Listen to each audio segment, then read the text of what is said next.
Good afternoon, everyone. Good afternoon to you. What are we doing today, Hiro? Today we have a special guest. Yes, you guys have seen him all over Instagram. We've been connecting on and off, but today we finally were able to capture this gentleman on screen. Today we have Adam. Hey everyone. This is the gentleman behind Sushiartisan. You've seen his stuff shared amongst all the different sushi Instagram pages. And we are so honored and fortunate to have him here with us. Thank you so much for joining us, Adam. Yeah, it's my pleasure. It's such an honor to be here in the presence of a great hero-fan. This is a surreal moment for me right now. It's awesome to be here. Thanks for having me.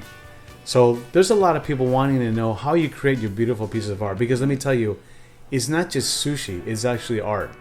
And my first question is, do you eat the things after you create them? Yeah, absolutely. Okay. Yeah, 100%. There's occasionally times where it's like sitting out for a little bit long. We have a dog that we give it to, but most everything, we end up eating right after we create it. So that's wonderful. No fish goes to waste. Because let me tell you something, the stuff that he creates, it's kind of like he defies the laws of gravity. Like that one circular picture with the occur in the top. I'm like, how does he do that, right? Amazing. I know, I kind of saw how you did it, but today we're going to recreate something, probably your most popular post. Today we're going to be creating or recreating my sashimi roll. So it uses 3 fish and it's bringing a little bit of geometry to it. So we'll see how it goes today. So walk us through the steps. I know you got to start with on paper, right? Black and white, pretty much. Yeah, that's a great question. So I come from a graphic design background, and for me, I kind of look to that process when I'm creating some of my sushi art. Okay.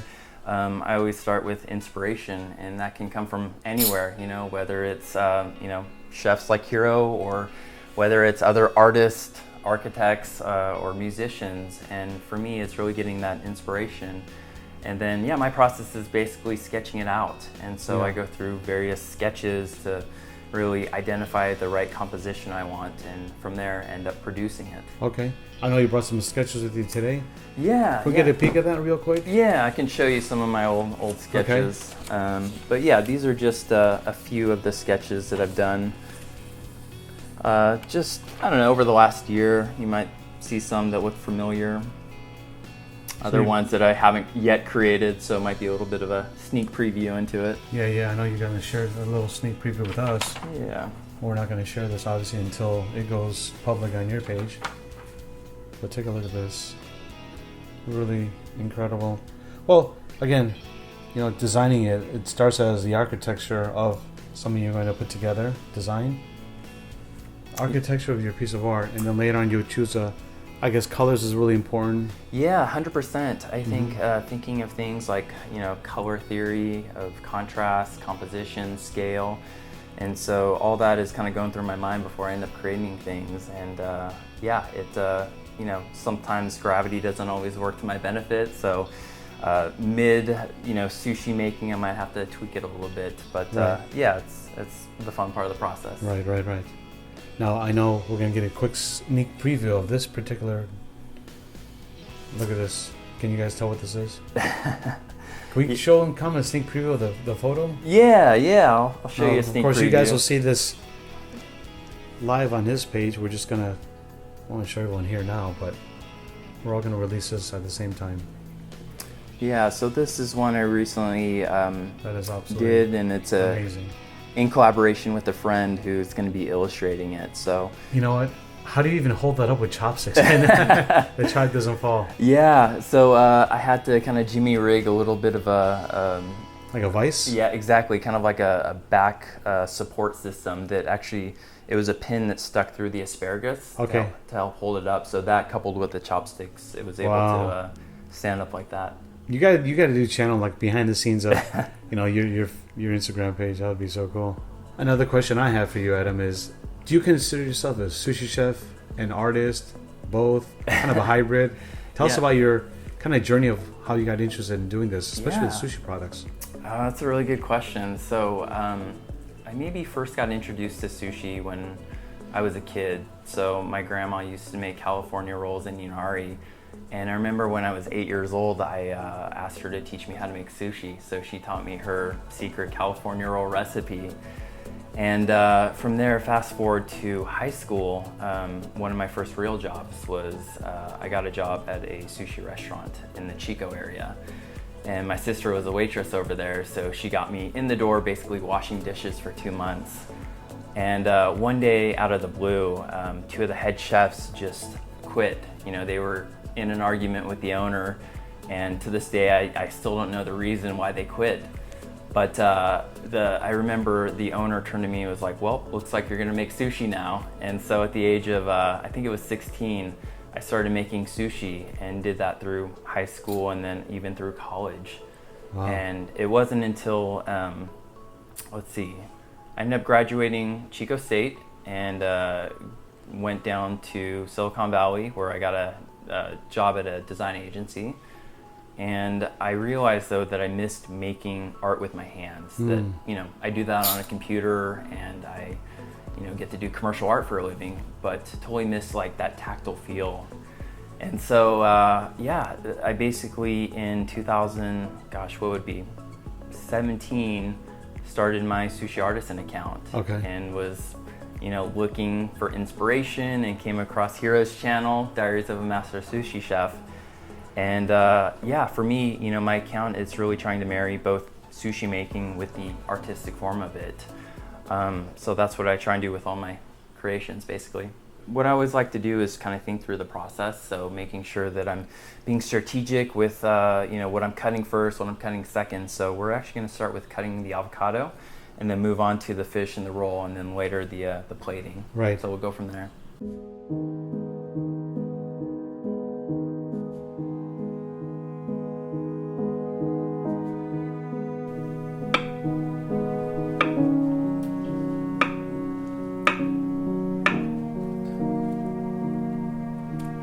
What I do here is a lot of times in my sketches, I'll sketch it out to know like the size of the fish that I need. So for this geometric sashimi roll, I'm gonna need 5 pieces, 1 square, and then 4 rectangles that are gonna fit around the square in that sort of layout.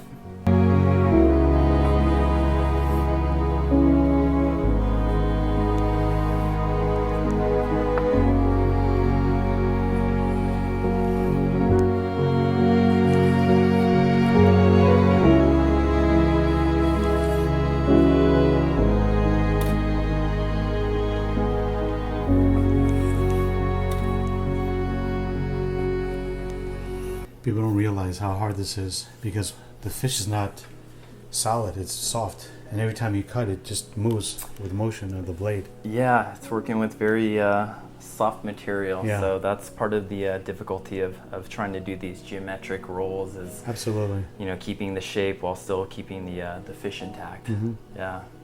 So there's a bit of engineering that comes with it. Engineering and luck, I would say. Exactly, exactly. Now what I'll do is I'll kind of like guess around like what the size is, and that's feeling pretty good. And this is where I might need to tweak and kind of cut some of the size up or down to fit. So what I'm seeing now is that the salmon is a little bit on the thicker side, so I might need to cut this down a little bit.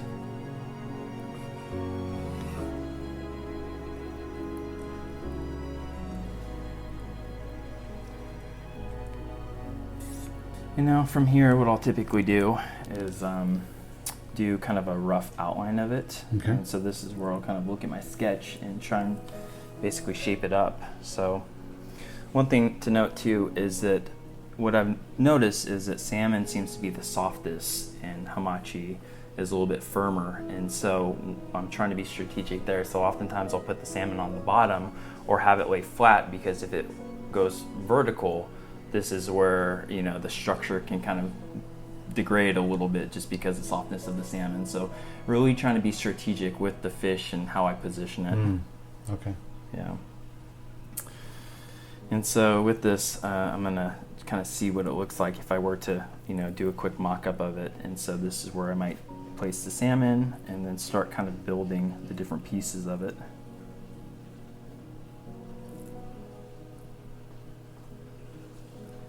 Also, the longer it's outside, the softer the fish gets too, doesn't it? Exactly. So kind of a race against time. It is, yeah, 100%. But if you can see from this angle, Yep. you can see that we have our basic structure put together. And this is where I'll begin to basically assemble the roll. So I start by laying down the fish, and again, I'm going to use the salmon as the base.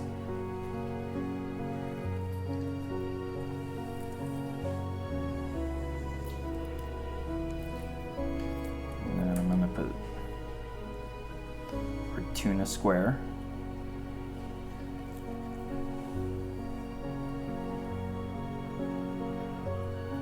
Our hamachi wall.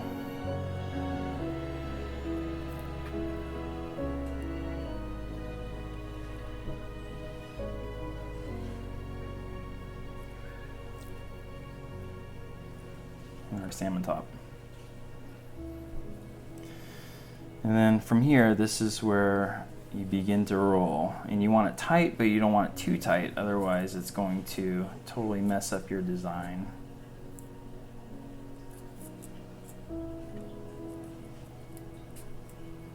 And let's see, keep going.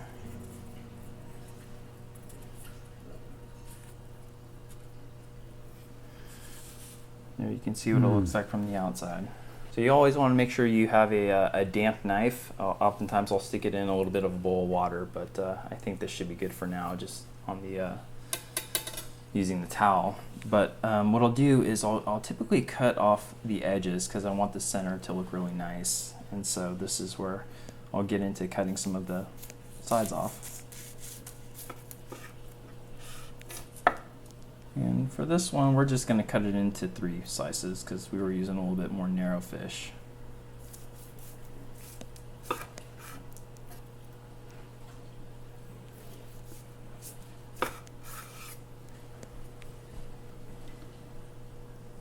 And so this is often where I'll kind of look at the sides, like does the back look better, does the front look better, and make arrangements there. And kind of picking the one that I think works the best.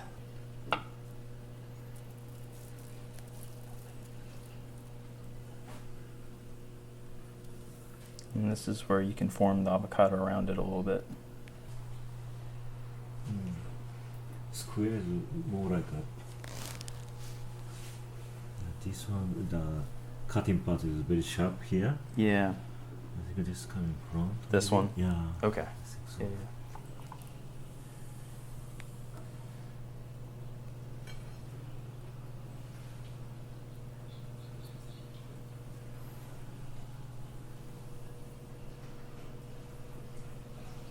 Typically I'll garnish with something bright, something that looks nice, contrasting the avocado, and ikra is typically a good ingredient for that.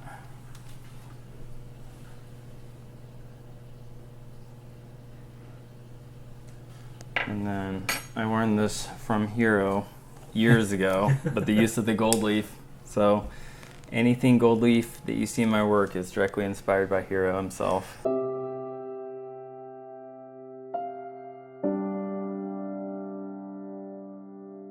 Look at this amazing work.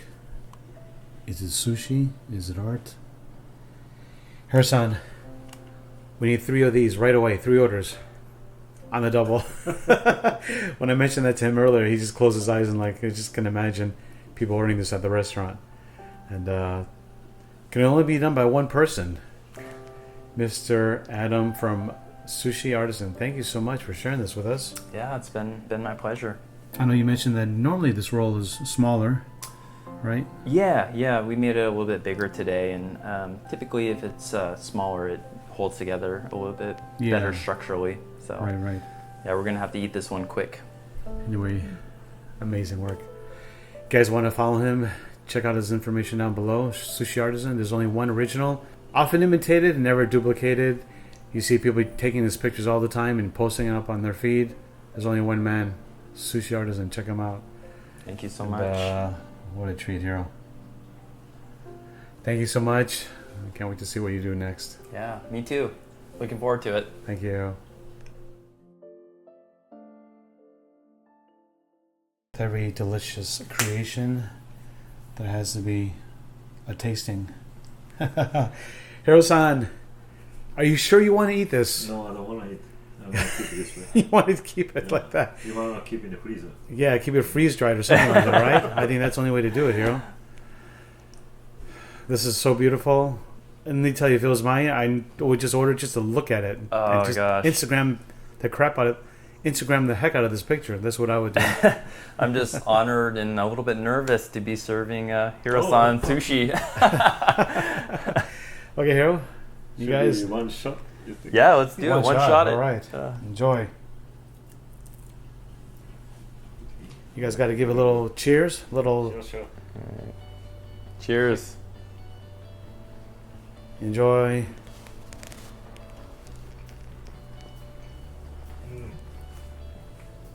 Hiro, you just ate the most expensive piece of sushi art in the world. I can't believe you did that. Like an art piece. Yeah. It's kind of like you can't eat it. What's the point? I mean, visually, look at this. You guys saw what it took to create. Check out Adam's other creations on his Instagram page. You guys will be amazed. You're going to wonder how he did all this work. And it starts from a simple sketch. And a lot of thought, a lot of engineering. And thank you so much for being here and sharing your time Absolutely. with all the viewers. Yeah, it's been so much fun, and hopefully we can do it again soon. Yeah. Yep. Look forward to it. All right. We'll talk to you soon. See you. Thank you so much.